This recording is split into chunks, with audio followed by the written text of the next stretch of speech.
Okay, let's get real for a moment. You get down to study, laptop, or book in front of you, and next thing you know, you're browsing your phone, watching whatever YouTube shorts pop up, or just gazing off into space contemplating how life got you to this point. Yeah, been there, done that. Homework's like this ongoing mountain that has to be climbed, and you just aren't able to glean anything from it despite the hours of studying. Sound familiar? Right. Let me share something nobody ever emphasizes enough in school. It doesn't come down to how long you study. It comes down to how you study. Since you might study for 5 hours marking your notes in highlighter neon pink and still fail the test, or study for only 45 minutes employing the right strategies and actually retain something that will last. That's the distinction between studying harder and studying smarter. And that's precisely what we're getting into today. In this video, I'm going to tell you the top 10 learning techniques that will make a world of difference in the way you learn. We're going to examine what works, what doesn't, and how to study in a way that's effective, stress-free, and actually enjoyable. So go ahead and get a notebook, or hey, just sit back and listen, because what I'm about to tell you may just change how you go about your entire school life. All right, let's get into it. Let's start with something that almost every student has to battle: procrastination. You know when you have an assignment due tomorrow, but suddenly cleaning your room is more of a priority? Or when you say to yourself, I'll just get started in 5 minutes, then 3 hours later you're waist deep in memes or some other Wikipedia hole. Yeah, that monster, that's procrastination. The problem with procrastination is it does not hurt at the moment. You're simply resting or waiting for the right mood to strike. But what happens is the mood hardly ever strikes by itself. And then when it is really crunch time, you're stressed, tired, and annoyed, trying to cram everything in at the last minute. So how do you overcome it? It's not by trying to sit down and make yourself study 5 hours in a row. It's about taking baby steps. One thing that I adore is the 5-minute rule. Commit to only studying for 5 minutes. 5, that's it. Quite often, you've overcome the toughest part of it after you've begun. You'll continue on from that point, since the mental block of getting started is gone. Add to that something known as temptation bundling.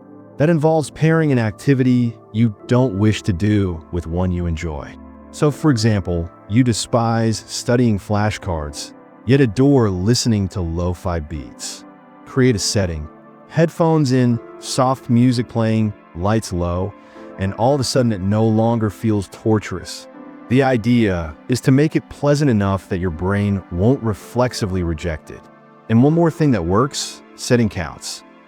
If you're attempting to study in bed, all snuggled up in a blanket burrito, don't be shocked if your brain goes in nap mode rather than concentrate mode. Attempt to have a special place that will say to your brain, this is where we work. It doesn't need to be super formal, just clean, quiet, and not where you hang out. Okay, now that we've beaten procrastination, let's talk about another biggie: passive learning. This is what most students are guilty of: reading the same page over and over again, highlighting everything so that your notes look like a unicorn burst, rewriting your notes 10 times and calling it a day. Here's the thing: staring at the material doesn't necessarily mean your brain is taking any of it in. It just sort of feels that way. But the moment you attempt to remember the information, brain freeze, panic, existential crisis. So instead of revising passively, start active recall. That is, get your brain to remember the information, not just read it over. It sounds challenging, but works like magic. For instance, when you've finished a chapter, shut your book and attempt to summarize it to yourself, aloud if possible, as though you're explaining it to a friend. If you find yourself stuck, return and review and attempt it once more. This single trick will double your memory storage, no kidding. And if you're looking to get super advanced, pair it with spaced repetition. That simply means go over the material again, but not all at once. Go over it after a day, then 3 days, then a week. Your brain loves this rhythm. It fools your memory into believing the information is crucial and storing it in long-term memory rather than discarding it after the test. I know it may seem like a lot at first. New methods, new habits. But keep in mind, this isn't about perfection. It's about small improvements that you accumulate over months and years. Even if you begin with just one of these techniques, let's say active recall, and work from there, you're already far better off than most people. Now that procrastination and passive learning are out of the way, there's one more life-altering habit we must discuss. It's so simple, yet so underhyped. And once you got it down, it will make you more productive without even knowing it. So what is that one easy habit I mentioned that will boost your concentration and productivity like mad? It is energy management, not time management. Let me illustrate. Most students schedule their day. I will study between 4 p.m. and 6 p.m. Very rational, right? But suppose you are completely exhausted by 4 p.m. You simply sit there looking at your notes, daydreaming, and wasting those 2 hours without learning anything. That is the fallacy of time management alone. Rather, start paying attention to when you feel most awake and concentrated. Is it immediately when you wake up in the morning before school? Immediately after lunch? Later in the evening when the world is quiet? That's when you're most energetic. And that's when you should schedule your most important or difficult study blocks. Save low-energy times for less demanding tasks, such as note prep, video watching, or planning your next study session. By coupling energy and task, you'll accomplish much more with much less stress. It's simply a matter of working with your brain instead of against it. Now, talking about brains, let's discuss your brain's attention span. Incredibly enough, your brain isn't built to focus for hours at a stretch. It requires breaks. Else, your concentration crashes, your memory fails, and learning is mental agony. That's where the Pomodoro Technique comes in. It's as simple as this: 25 minutes of focused work followed by a 5-minute break. After 4 cycles, take a longer 15 to 30-minute break. Too simple to work? Try it. You'll be surprised how much you can get done in 25 minutes when your phone is turned off, your snacks are ready, and you've got a goal in front of you. And when you have those 5-minute breaks, take one. Do not scroll through TikTok. That just fills your brain with dopamine and makes it more difficult to focus again. Stretch, breathe some fresh air, grab a drink, or even just stare out the window. You're rebooting your brain, and it'll reward you by remaining sharp. All right, so we've discussed time, energy, and concentration, but here's one no student ever considers: the way you take notes. If your notes are merely word-for-word reproductions of your textbook, your brain's not really doing anything. You're just a human photocopy machine. So instead, start thinking about what you're writing down when you're writing. Say to yourself, what does this mean? Why is this significant? How am I going to remember this? One of the best methods for doing so is the Feynman Method.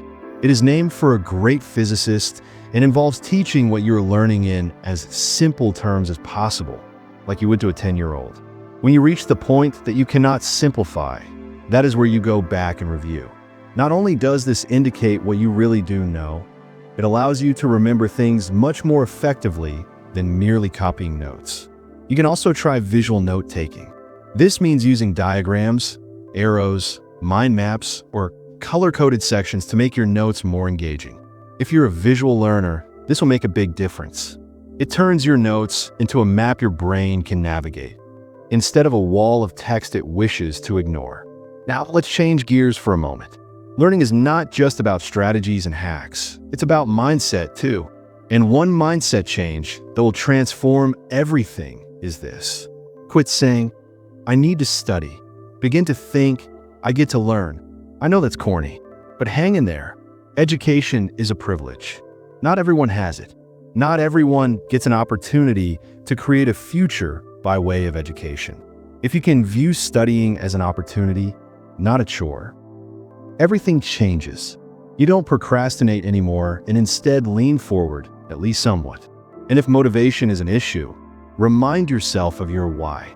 Why are you in school? What do you want to achieve? Who do you want to be? Maybe it's to provide for your family. Maybe it's to get out of a place that's suffocating you. Maybe it's just to prove to yourself that you can. That why is your fuel. Write it down. Put it on your wall. Look at it when you want to give up. For here's the reality. All those straight-A students you look up to, the high flyers, the confident ones, the ones who act like they have it all together, they also struggled. They procrastinated. They lost focus. They questioned themselves. But they never quit. They discovered what was working for them and hung on to it. And the same can be achieved by you. You You don't have to study 10 hours a day. You don't have to be a genius. You just need a plan, a little bit of discipline, and the belief that you can get better, even if it's one step at a time. Okay, we've dived so deeply on how to organize your time, your energy, your mental state, and even how to take great notes. Yet there remain a few more potent habits we haven't discussed, habits that can quite literally enhance your focus, memory, and motivation like nothing else. You've got some game changers in your toolkit already: time management, energy tracking, mindset shifts, note-taking systems. But now, I want to discuss something that sounds incredibly straightforward, yet makes a colossal difference. Your environment, where you study, is much more important than you realize. If your study area is messy, your phone is ringing, your siblings are screaming in the background, and your bed is literally beckoning you to come hither, good luck attempting to remain focused for longer than 5 minutes.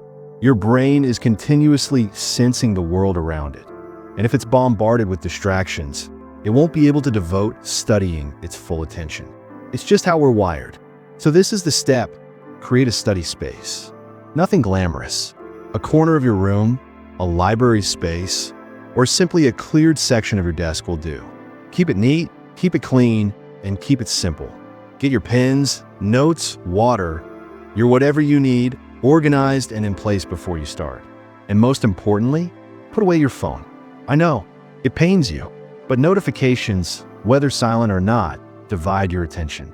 If you absolutely need to use your phone for study apps or timers, set it to Do Not Disturb or airplane mode, or utilize apps like Forest or Focus Keeper that reward your concentration.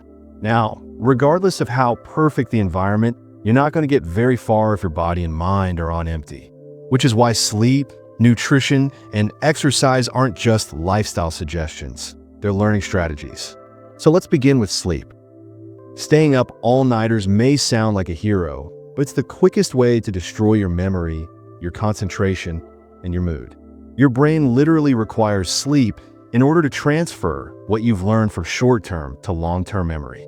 So if you're studying hard but sleeping 4 hours, much of that will be lost. Aim for 7 to 8 hours.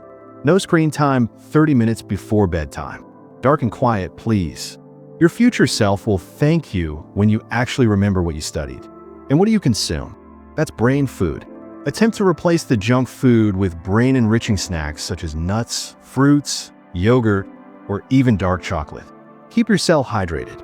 A dehydrated brain is a sluggish brain. Even slight dehydration has an impact on your memory and mood. And don't just sit for hours like a statue. Stand up, stretch, take a little walk halfway through. Even just 5 minutes of walking can refresh your energy levels and bring your attention back. Now let's talk about something students don't talk about nearly enough: asking for help. Listen, not being able to understand something does not make you weak. It makes you human. If you can't understand something, ask a friend, a teacher, even YouTube. There are entire communities out there created to support students like you. It's not a failure to ask for help. It's a shortcut to knowledge. And sometimes all it requires is that somebody explains something to you in a various way to finally get it. And don't compare your journey to anyone else's.